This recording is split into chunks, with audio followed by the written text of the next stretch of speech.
নমস্কাৰ বন্ধুসকল, স্বাগতম জনাইছো আপোনালোকক মোৰ নতুন ভিডিঅ'লৈ।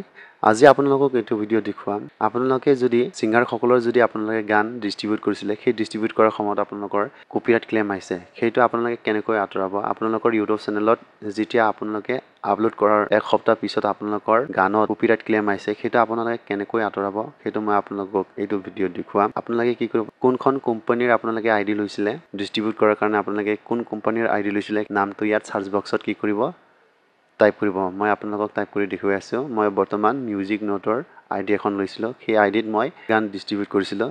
সেই আইডিটো ইয়াত আপোনালোকে কি কৰিব, সাৰ্চ বক্সত আপোনালোকে টাইপ কৰি ইয়াত কি কৰিব, লগইন অপশ্যনত ক্লিক কৰিব। লগইন অপশ্যনত ক্লিক কৰাৰ পিছত আপোনালোকে কি কৰিব, ইয়াত user name or email address, email number type কৰিব আৰু ইয়াত আপোনালোকে কি কৰিব, পাছৱৰ্ড টাইপ কৰিব। মই আপোনালোকক দেখুৱাই আছোঁ, আপোনালোকে চাই থাকিব।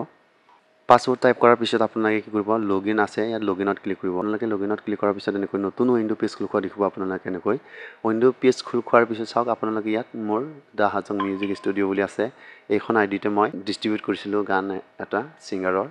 সেই কপিৰাইট ক্লেমটো ইউটিউব চেনেলত যেতিয়া আপলোড কৰাৰ সময়ত কপিৰাইট ক্লেম আহিছে, আপোনালোকে ইয়াত আছে ক্লেম ৰিমুভেল টুল, আপোনালোকে ইয়াত ক্লিক কৰিব। ক্লিক কৰাৰ পিছত আপোনালোকে কি কৰিব, ইয়াত চাওক ছং নেম আছে, ইয়াত আপোনালোকে কি কৰিব, ছং নেমত আপোনালোকে গানটো আপোনালোকে ইয়াত কি কৰিব, এনেকৈ কপি কৰি আপোনালোকে কি কৰিব, এনেকৈ কপি কৰি আপোনালোকে ইয়াত ছংটো আপোনালোকে পেষ্ট কৰি দিব।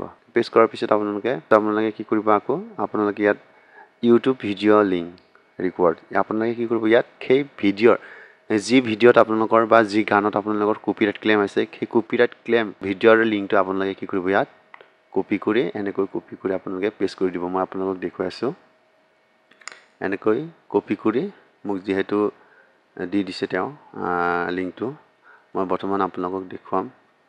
ইয়াত ক্লিক কৰিব। ক্লিক কৰাৰ পিছত কপি লিংক আছে, আপোনালোকে ইয়াত কি কৰিব, ইয়াত গৈ আপোনালোকে ইউটিউব ভিডিঅ' লিংক, ইয়াত আপোনালোকে কি কৰিব, ভিডিঅ'ৰ লিংকটো আপোনালোকে ইয়াত দি দিব। পিছত ইয়াত অট'মেটিক চিলেক্ট আহিব আপোনালোকৰ। পিছত কি কৰিব, আপোনালোকে ইয়াত ছাবমিট অপশ্যনটো আছে, ছাবমিটত ক্লিক কৰি ল'ব। ছাবমিটত ক্লিক কৰাৰ পিছত আপোনালোকৰ এনেকৈ your copyright claim removal request is sent to the music note admin, it will be removed within 24 business hours। মানে কৈছে কি, আপোনালোকৰ যিয়ে আপোনাৰ কপিৰাইট ক্লেম ৰিকুৱেষ্ট পঠালে, সেইটো আপোনালোকৰ 24 ঘণ্টাৰ ভিতৰত আঁতৰি যাব। আপোনালোকে এনেকৈ কপিৰাইট ক্লেম আঁতৰাব পাৰিব। আজিৰ ভিডিঅ'টো মানে, যদি ভিডিঅ'টো ভাল লাগে লাইক কমেণ্ট আৰু শ্বেয়াৰ ছাবস্ক্ৰাইব কৰিবলৈ নাপাহৰিব। ধন্যবাদ।